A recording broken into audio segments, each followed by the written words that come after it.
hey guys, do you want to be super jealous of Joe Starr? Because he got to do the Rogue One junket and nobody else at this table did. He sat down with the director, Gareth Edwards, who had some interesting things to say about on-set visitors and also practical versus CGI effects. Take a look.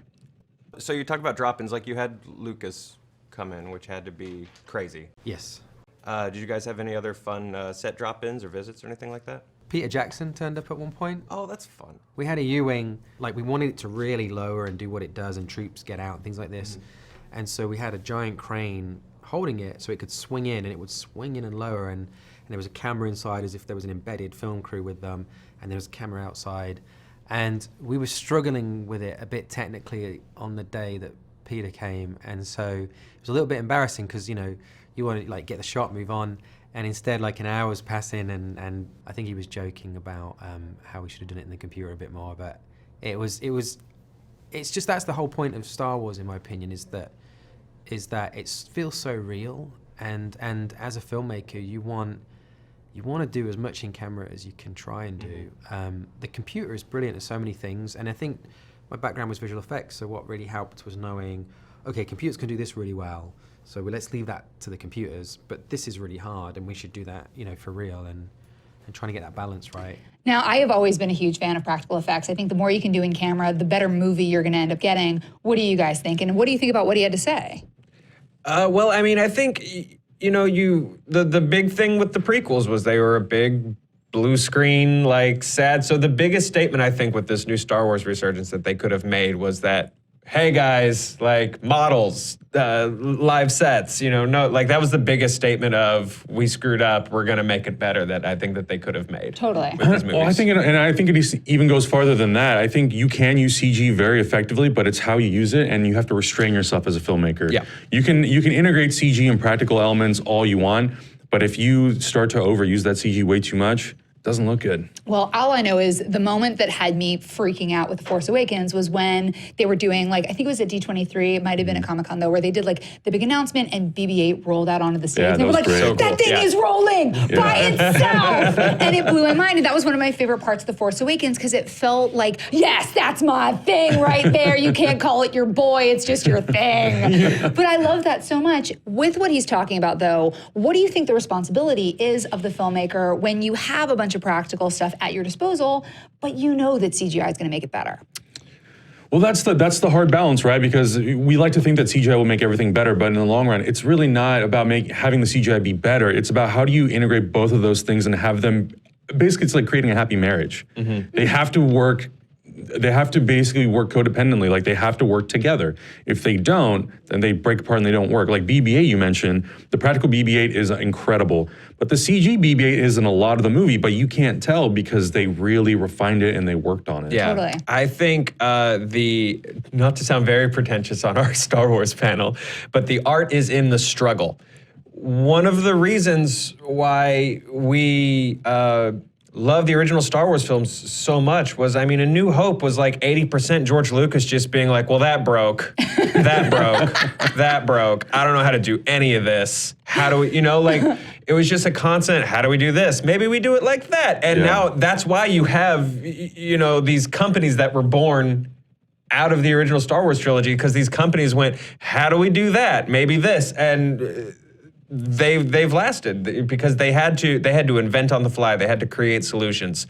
And I think if you lean, there's so many moments in Rogue One, without spoilers, there's so many moments where there's a cool looking alien and it's so cool looking because someone had to make it practically. And if it was all CG, that would have just been like, I don't know, it's got like 46 tentacles and it's a walrus tarantula, who cares? This took me like 4 minutes in paint to make.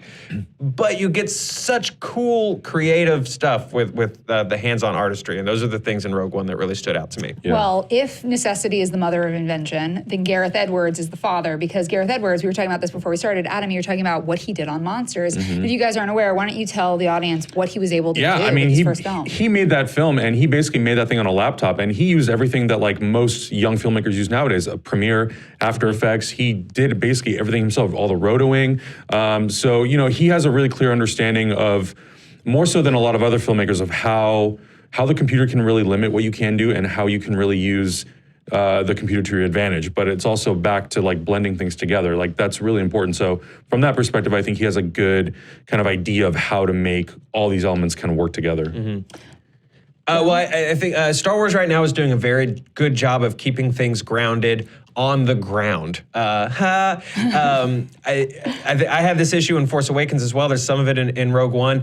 On the ground, everything's real, everything's dusty, everything's lived in. But in space, I'd even like to see modern technology takes on models and stuff like that in space, because I think that way you're gonna get really dramatic space battles that matter, because they're going to cut those down and edit them to the core, because that's all they can film. Whereas in space, still in Star Wars and even things like Guardians and stuff like that, space becomes I don't know, like we can do whatever we want, and I think it's almost too much still. I think they can keep pulling back. There are a lot of movies that do too much. What do you guys think are some examples of films that went just CGI crazy? They were like, we can do everything. Let's do everything. Adam? For me, Man of Steel, definitely. By the end of that movie, I was tired.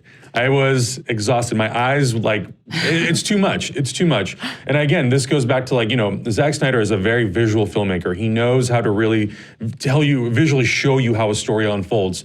But man, the guy needs to learn his limitations. It was just a horror fest of just everything being destroyed. And you could tell there were some moments in this fight where it looked really, really good. It looked like it was being all done practically and everything.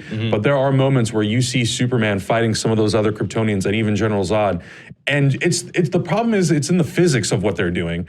A lot of the way that the physics move and how gravity is used in the visual effects, that's not how it works in reality. So it breaks that it kind of takes you out of the movie, and it breaks that sort of third dimension, that reality. So it's a little distracting. It is very What do you think, distracting. Joe? What do you think went too far?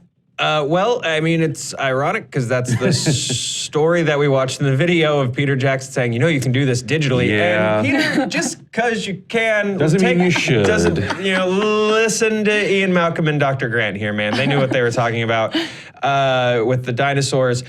Fellowship of the Ring is a gorgeous movie. It's beautiful. It's absolutely amazing. The number of it seems like they never use the same camera trick to keep the hobbits small twice.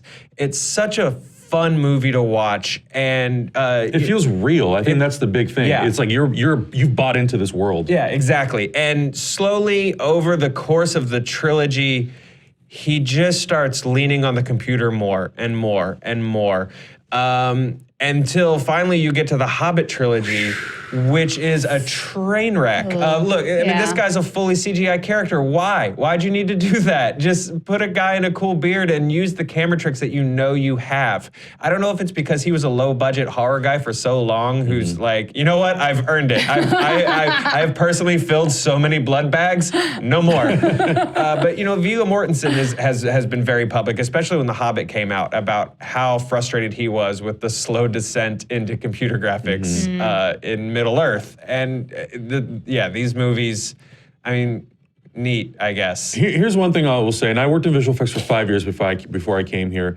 The thing that CGI does very, very well is objects, things, cars, planes, streets, buildings. With people, it's still not there. The technology's still not there. They look rubbery. The weight of the people doesn't feel real. They feel like they move too fluid. Yeah. So I think with CGI crowds, when it's far away shots and you have crowds, I think it works great. Because from a distance, you can't tell. The exception for me would be the TV show Reboot, where everyone just looked almost photoreal. Yeah. Well, but I think in general, your brain So at a certain good. point So still good. knows that what you're looking at is an image as opposed to a tangible thing, and it makes you value that thing less. So the stakes start feeling lower, and that's why I think you have to sort of bring the gravity of reality into something, because, I will always care more about Chewbacca than I will, God forbid, a Jar Jar Binks, because that's a dude in a suit, and it's cool. And Even Jar Jar was in a suit, but it's so ridiculous, and you're like, I don't buy into it. Well, we want to know what you guys think. Please let us know in the comments below. You can always tweet us at ScreenJunkies News. And of course, you can always click here for more. Thanks for being with us.